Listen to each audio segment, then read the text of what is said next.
وكل دول العالم تحدثت عن هذا الموضوع بالذات، وبخاصة مندوب الكويت أيضا تحدث بوضوح عن أهمية دعم وكالة القدس. لكن الرئيس ما الدور الذي تطمحون ان تلعبوه في فلسطين على طرف رؤيتكم للسلام؟ ما هو الدور الذي تطمحون ان تلعبه فرنسا بعد طرح رؤيتكم للسلام في مجلس الامن؟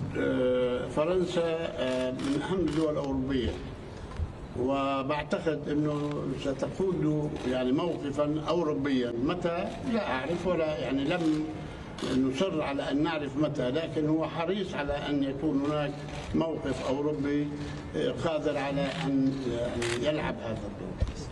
شكرا. شكرا. شكرا لك. يلا تفضل.